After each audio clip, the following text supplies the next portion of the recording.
If you are someone that wants to take risks but is a little bit dubious about doing so, this video will significantly help you out. I can speak from experience, boys. I've taken many risks. I can condense the lessons that I've done and give you the mindsets, because without this mindset, a lot of men will not take the risks they need to, and they will not see the true fruits of their life. Things will not be given to you. The people above us would rather control us than let us run free. But you actually have the ability to run free, but the illusion is stuck in your head of whether you should or shouldn't take the risk. So it begs the question in today's video title, what is on the other side of that risk?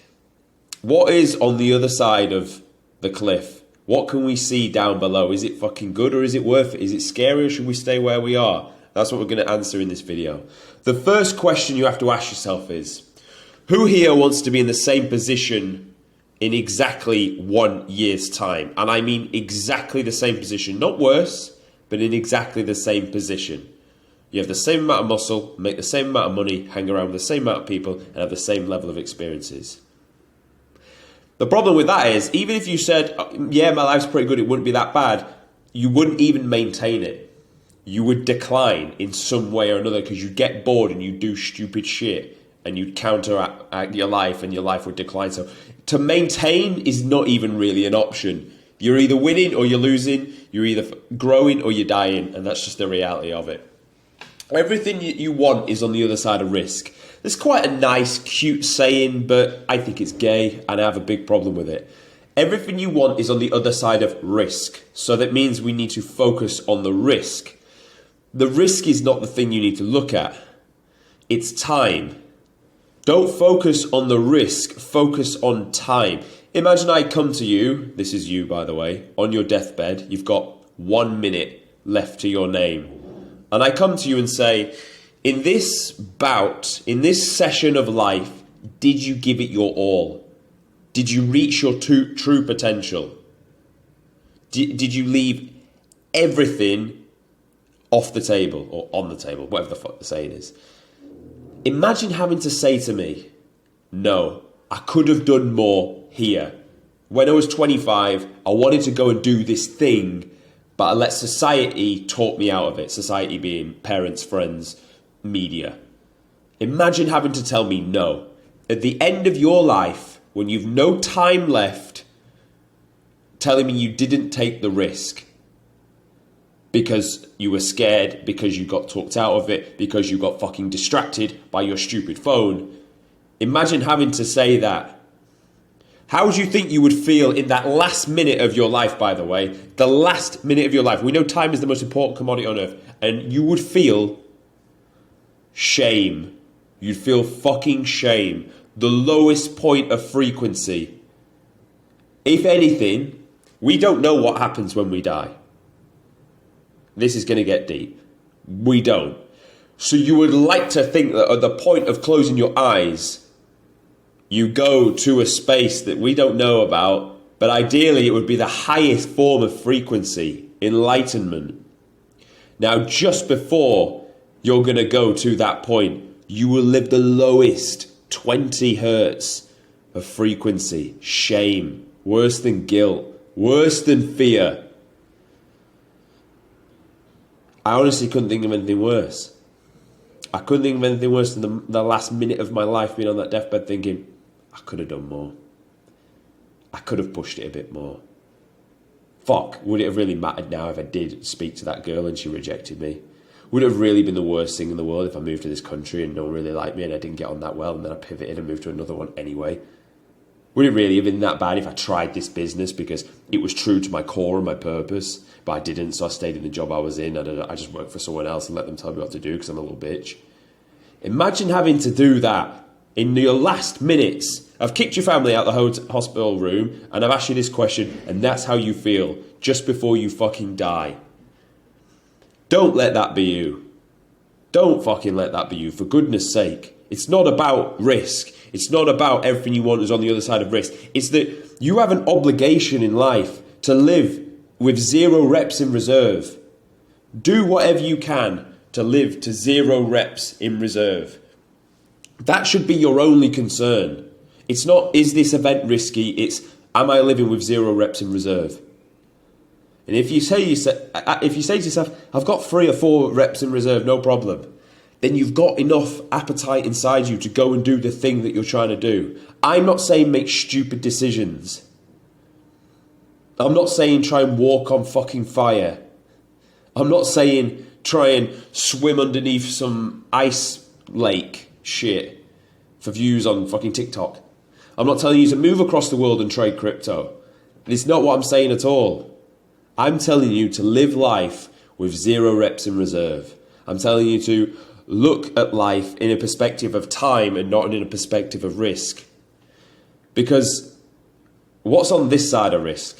I'll tell you what's on this side of risk because I've lived it and you've lived it. Certainty. You know right now, if you lived exactly as you are now, you know the end of the movie. But you've got all this time.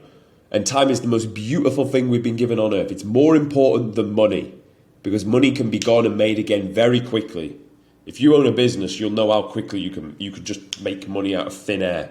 But that time, for every second you watch this video, you are getting older, you're getting closer towards that last minute. So you don't want to know the end of the story fucking 20 years ahead of yourself. This is why I wouldn't settle down and get a house with a girl and have a kid in my mid-20s, because you already know the outcome of the next 20 years at that point. I'm not saying you can't fucking absolutely summit the world with your family, and of course you should try and do that. And when I do have a family, I will try and breed them into the best possible fucking force on this earth. But I feel like when you are an individual, you have so many different avenues to pivot off and turn off into. You can be so fluid and dynamic. As Bruce Lee says, you can be like water and just become the cup, whatever the cup looks like at that given time in your life. The cup is you only have a few options for cups when you have a lot more commitments and ties. So on this side of risk, you've got certainty. Do you really want certainty? I know we don't like massive uncertainty, but I think a bit of uncertainty is very, very important for the growth of our life. On growth, we know what's on this side of life, on risk, maintenance. Staying the same, or as I said before, actually fucking declining, because maintenance is realistically a myth. You're either growing or you're dying. So, and on maintenance, if you have any goals right now, do you? Yeah, you probably do, don't you? Okay, so if you looked at those goals, could you get to the goals by performing at maintenance? No. If you wanted to get a better physique in the gym, you couldn't lift the same thing you did for 4 weeks straight and expect it to be better. There has to be external stress, which means you must suffer in order to get an adaptation and a stimulus to then grow back to the stronger version of you. Do you not think life is exactly the same? Do you not think your bank account would be exactly the same? Do you not think the relationships that you really want to be having with men and women would be exactly the same? To get anything that you want, it's not that it's on the other side of risk, it's on the other side of suffering. And you must suffer, and it doesn't have to be a pain. People think of suffering as this painful fucking like suppression thing, and they're like, I'm in absolute disarray. It just needs to be harder than what you've done before, and anything of that will be growth. But yeah, you're not going to get that if you don't take risks, to be honest. Or not the real, or you will, but the growth will be so slow. It'll be like fucking 7% S&P 500 fucking gayness growth. No offense if you, in fact, fuck it, offense intended. Fuck that shit. And the passing of time, the absolute sacrilege for any human being to just pass through time. When they say, I'm killing time, that is the absolute... Killing time? What do you mean you're fucking killing time? You'll be dead soon. You don't need to kill time. It'll do it for you. Fucking passing time. That's what we know is on this side of risk. So,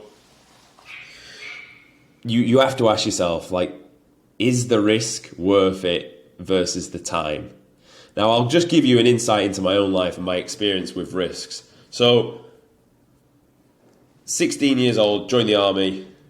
Progressed up the ranks, very good career, fucking loved it. It always will have a place in my heart. It made the man I am today. Joined the British paratroopers, went to their training depot, trained their recruits so they could then join the paras. Transferred into the army as its own like PT corps, where we basically just fucking get the British Army fit and we just know a fair bit about fitness.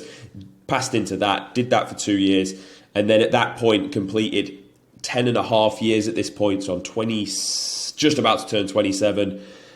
Life was great. I was a sergeant, got up there quite quickly, so like easy place to live, very good community of friends, growing around great mentors, wages okay, and life was good, and I was ahead of the curve, ahead of my peers, so life was really good. But I just felt like I was destined for more. There was some burning thing inside of me. I couldn't put my finger on it. I would call it that I just need to move to another country, and that's where it would be.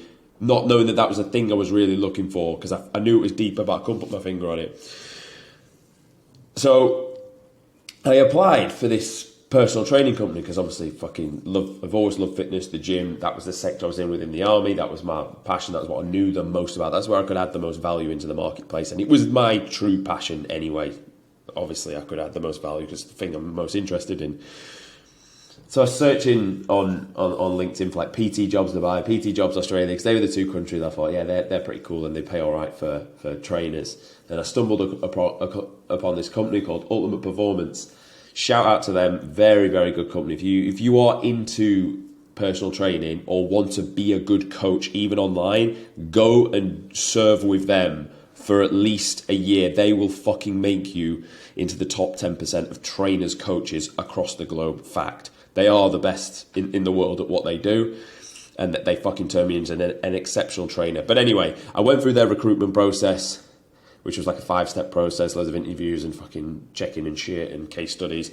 And I got the offer, and the offer was to basically leave, just cut ties with the army straight away, and then within 6 months be out in Dubai training clients in their gym. The money was maybe a little bit less than what I was on in the army, so still not great by any means, and by Dubai standards, fuck, it was low.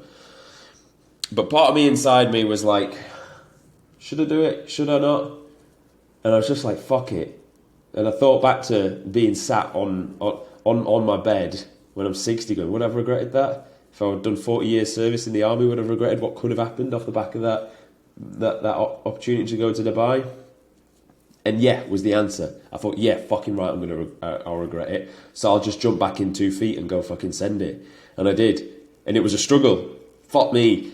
I used to get grilled by my mentors. They'd be like, what do you mean you've done this with the clients? Well, what are they doing now? And you would just sit there and feel like a piece of shit. And it was so good because I love that mentality. Coming from the paras, it's exactly the same. High fucking standards.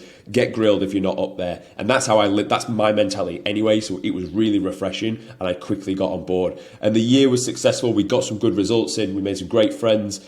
And Dubai, again, will always be a fucking special place for me because it was the first place I went to outside of my comfort zone, really. And after a year, an opportunity come up, and it sounded quite exciting.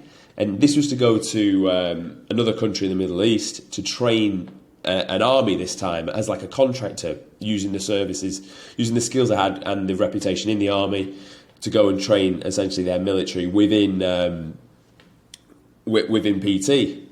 Now, again, this was a risk because it was a short-term contract. I had to leave my whole life in Dubai. My job, my apartment, like everything had to go in order for me to go and pursue this just a 4-month option. Albeit the money was good on this. Like the money was it was almost like what I would make in a year, maybe a bit less than I was going to get within a 4-month period.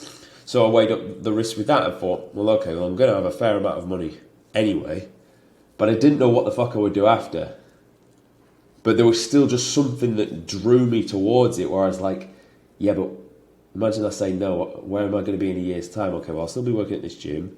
I'm not allowed to do online coaching at this gym because obviously you serve for their brand, and rightly so. You're there to fly their flag. That's fucking the stepping stone they give you.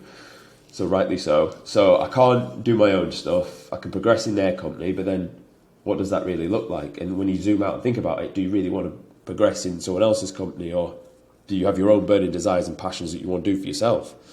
So I thought it through long and hard. And there was, again, the same with, I've just got an addiction to fucking trying shit that could be risky. Because leaving something comfortable to go try this, leaving something comfortable to go try this. And lo and behold, went there and it was sound, it was good. But what really, really stacked well for me, and this just by happened. So I got put in with a roommate, and he weren't in the best shape, and I was like, oh fucking hell, I know how to get you in shape. And bear in mind, I've been training clients that are like busy, professional, executive. These people are fucking real busy. You even to get them on a message to say like, are you on track with your diet was hard graft, or they'd be like, to put it in a category, just people that I don't relate to that well as a young ex-soldier. These are people on completely the different end of the spectrum. So for me to get results with them was when I was at my youth in this career was quite good. But now I'm with people that relate very heavily to me, and I've got a year's worth of very good skills from this company. I started to get him in shape. More people, bearing in mind I'm back with my people at this point. I'm with ex-military, just like me. A load of them ex-Power Edge as well, all on this contract together. And lo and behold, it caught fire. So I was doing them all for free, and it was like just aiming to get results and credibility. And that's where the idea came from, to fucking start the Guerrilla Platoon, to a transformation, physique transformation for men. And it really just stemmed from that. So I had, by the end of the trip to Saudi, I had a good amount of money stacked. I had a skill, I had people that needed the skills. I had those three things together, and that gave me the confidence to just fucking send it and to just live life on my own terms. And I was like, well, which place really resonates with me? I've always liked, when I came to visit Mexico, Playa del Carmen, very, very good space. I was like, I like it there. I'm going to go there. And obviously here I am. And I've been here for, 2 months now, and things have just started to fucking take off. Obviously, this is me here loving life. And like the growth of this in just 2 months is fucking crazy. And it's amazing how quick your life can change in let's say this is 18 months. It was August 22 when I left the army and went to Dubai. We're now April 24. So not quite 2 years, but not far off either. April, May, June. Yeah, you're looking like just shy of 2 years. And the growth's been insane. But even in like a year ago from now, the growth has been actually even bigger. But you can only connect the dots back and see how beautiful life was when you took a few risks. Now, I'm not telling you that this is going to happen for you, because I don't know you inside and out without fucking speaking to you personally. All I can give you is this is what's happened to me. I've just worked hard wherever I've gone and believe that I will fucking be okay, and I'll make it work. I'm not out the other side. And maybe that's why this is even more relatable, because I've got it all to do and all to play for. So that's my experience with taking risks in the recent few past tense.